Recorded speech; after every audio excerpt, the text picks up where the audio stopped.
Here's a question you probably never ask yourself. When was the last time you went an entire hour without touching your phone? Be honest, it's a little scary, right?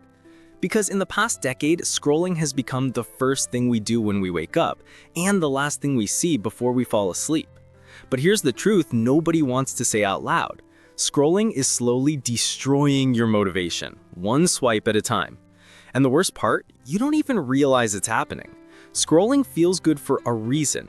Every single swipe, every like, every new video gives you a tiny hit of dopamine, the brain chemical responsible for reward and pleasure. These platforms are meticulously engineered to exploit this. They feed you an endless stream of novelty, a funny clip, a shocking headline, a political hot take. Your brain registers this as a reward. It goes, "That felt good, let's do it again." Swipe, another hit, swipe, another. Before you know it, you're caught in a compulsion loop, the same kind found in gambling. It's a behavior that gives you constant pleasure, but requires zero effort. And that's where the problem truly begins.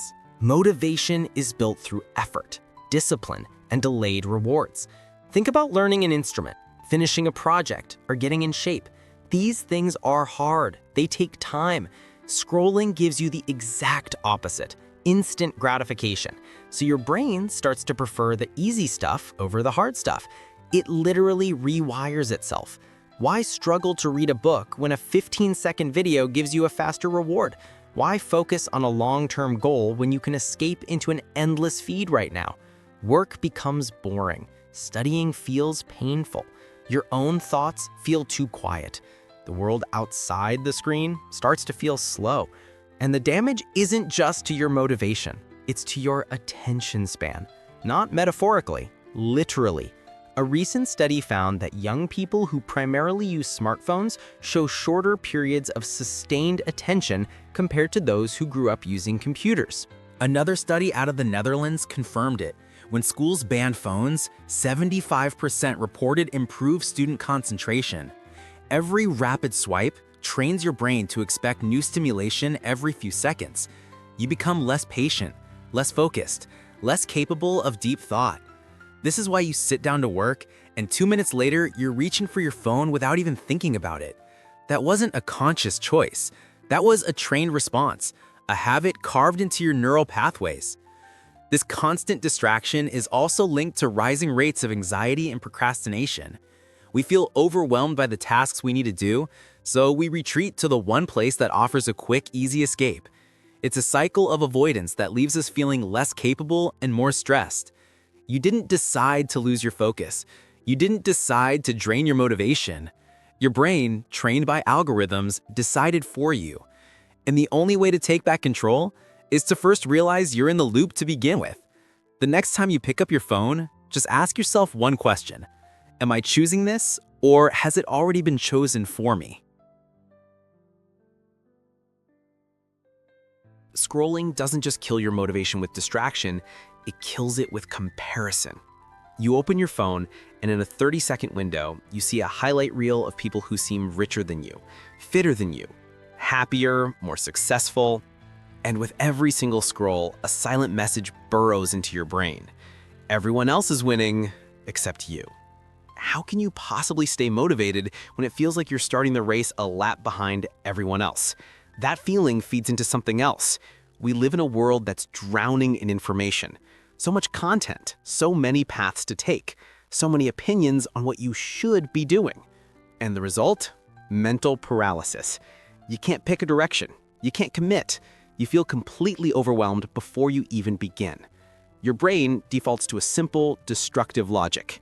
If I can't do everything perfectly, I'll do nothing at all. And so when you feel that pressure, what's the easiest escape?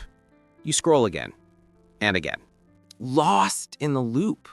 But this cycle steals something much bigger than your time. It steals you, your energy, your identity, your potential.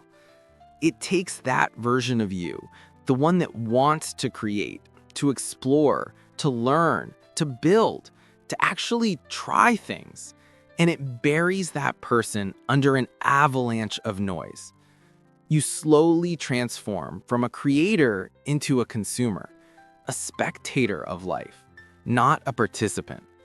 You're watching other people live while your own life passes by in the background, out of focus. But here's the part nobody really tells you. You don't need to quit your phone to take back your life. You just need to take back your brain. It starts with small, deliberate steps that begin rewiring your habits in the opposite direction. Simple things. Turn off the push notifications that are designed to pull you away from your own thoughts. When you need to work, physically keep your phone out of reach. Use app limits to decide for yourself when you've had enough.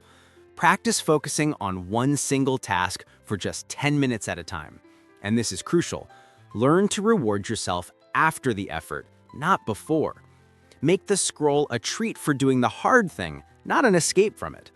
Because scrolling isn't the real enemy here. The addiction is.